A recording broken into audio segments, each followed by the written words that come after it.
You used to feel things deeply. Now, you just try to feel right. You smile when you're supposed to. You say the safe thing. You keep your edges smooth, not because it's who you are, but because it's what they expect. And somewhere along the way, you traded authenticity for approval. And now, you don't even know what real feels like anymore. In psychology, we call this the performative self. The version of you shaped by external validation. The version that survives by being accepted. But here's the paradox. The more they like the role you play, the more disconnected you become from the one who's performing it. You become liked, followed, even admired, but still feel unseen. Because approval doesn't equal connection, fitting in is not the same as belonging. And what starts as a strategy to stay safe becomes a prison of your own performance. You start to feel anxious when you're not validated. You start to fear being misunderstood. You start to equate silence with rejection. This is validation addiction, a psychological loop that rewards you for staying behind the mask. But the mask is suffocating, and here's the truth no one tells you. Being liked is cheap, being known is rare, and being real. That's terrifying, but it's also the only way to feel alive again. This is your wake-up call, not to abandon others, but to come home to yourself. Because self-awareness begins the moment you ask, who am I when I'm not performing for their approval? The silent burnout of being nice. Why the kindest people are often the most emotionally exhausted. They say you're easy to talk to. You always know how to make others feel better. You're thoughtful, calm, considerate. The nice one, the peacemaker, the emotional glue. But what they don't see is how often you hide your pain to protect theirs. How much you smile when you're silently crumbling. How deeply tired you are, not in your body, but in your soul. This is emotional burnout, not the kind that comes from overwork, but from overgiving, over-accommodating, and under being seen. In psychology, we call it people-pleasing, a survival strategy often rooted in childhood, where love was conditional, and peace came only when you performed. So you became what everyone needed, supportive, agreeable, emotionally available. But in becoming that, you lost the space to simply be human. Because behind every "I'm fine" is a part of you screaming, "I want to stop holding everything together." But the world rewards you for the role, not for the real you. And over time, the role becomes the identity. This is where the social mask takes root. You're not lying. You've just forgotten what it feels like to tell the truth. And here's the hardest part. Sometimes you don't even know how tired you are until you're alone, and the silence feels heavier than noise. But that's exhaustion. It's not a weakness. It's a sign that you've been showing up for everyone else, but not for yourself.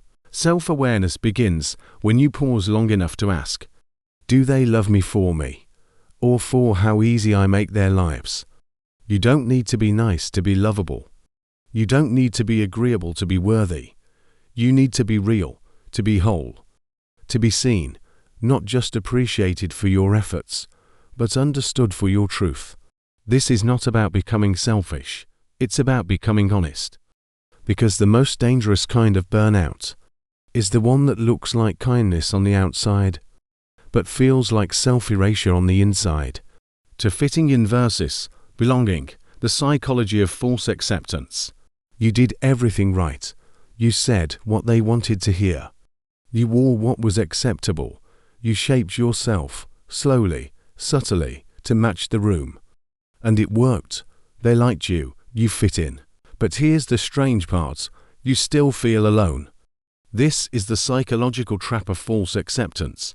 When you're welcomed into a space, but not for who you truly are, only for how well you can play along. In psychology, this is the realm of conformity and the social mask, where we trade authenticity for approval and convince ourselves that blending in is the same as belonging. But it's not. Fitting in is about becoming what's needed. Belonging is about being seen as you are. The two feel similar until you realize that one shrinks you and the other frees you. The cost of constantly trying to fit in is the erosion of your self-worth. You begin to question your value outside the performance. You wonder, if I stopped smiling, if I said what I really felt, would they still stay? This is where self-awareness begins. Not with fixing yourself, but with asking, am I truly being accepted, or just tolerated for my ability to conform? True belonging doesn't require you to be flawless, agreeable, or easy to digest. It requires presence. It requires truth. It requires the courage to show up, unmasked. The mask, after all, may earn you praise. But only your truth can earn you real connection. So if you've ever felt invisible in a room full of people, this is why, because they weren't connecting with you. They were connecting with the role. This video is your invitation to pause, to question who you're trying to be liked by, and what part of yourself you're leaving behind in the process. Because you don't need to be perfect to belong. You only need to be real. 3. Addicted to approval. Why validation feels like love, but isn't. We all want to be seen, to be acknowledged, to matter in someone else's eyes, but for some of us, especially those raised in environments where affection was conditional or love felt like something to earn, validation becomes more than a desire. It becomes a need, a currency, a drug. And here's the psychological trap. When you grow up starving for emotional safety, external approval begins to feel like love. A compliment becomes intimacy. A like becomes belonging. Attention becomes identity. This is validation addiction, and it's one of the most misunderstood emotional wounds we carry. You learn to perform instead of feel, to please instead of express, to stay agreeable instead of be authentic. Because somewhere deep down, a part of you believes, if they like me, maybe I'm enough. But here's the cost. The more you depend on external validation, the more you abandon your internal compass. You start to shape your personality around applause and lose the ability to hear your own voice. Psychology teaches us that identity built on approval is fragile because it's not rooted in truth. It's reactive, performative, and always waiting for someone else to define your worth. And the more likes you chase, the further you run from yourself. That's why even with 1,000 followers, you can still feel invisible. Even with admiration, you can still feel hollow. Because approval might look like love on the surface, but it doesn't nourish the soul. Love doesn't require performance, approval does. And until you recognize the difference, you'll keep mistaking noise for connection and acceptance for love. This video isn't here to shame your need for validation. It's here to help you see it clearly, to ask yourself, what part of me am I sacrificing just to be liked? And who might I become if I stopped asking for permission to exist? Because the truth is, you are already enough. Not when they say so, but because you are. It's time to stop chasing proof and start reclaiming presence. For when the mask becomes the identity, at first, the mask feels harmless. You wear it to be polite, to be liked, to belong. You say what's expected. You smile at the right time. You shrink your edges to keep the peace, but over time, something subtle and dangerous happens.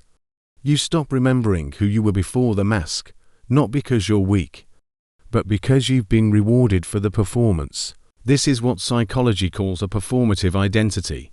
You don't just play a role, you become it. You internalize the expectations. You confuse social comfort with personal truth. You start to say, this is just who I am, but is it? What if that collected version of you isn't actually peace, but emotional suppression? What if that always smiling persona isn't joy, but survival? When the mask becomes the identity, you no longer need to fake it, because you've forgotten you're faking. And that's the real danger. You're not lying to others anymore, you're lying to yourself.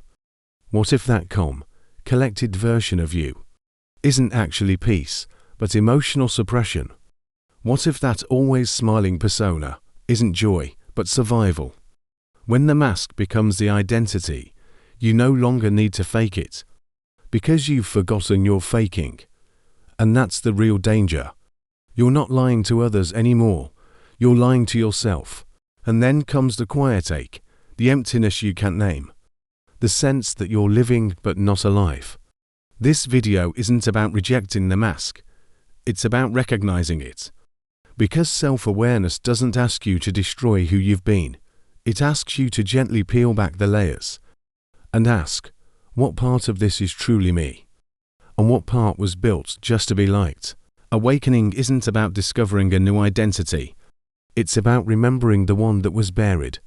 So if you've ever felt lost, flat, or strangely absent in your own life, you're not broken. You're just overdue for a return. This is your moment, not to fix yourself, but to finally meet yourself. You were never meant to live for their applause. But somewhere between growing up and showing up, you learned that being liked was safer than being honest.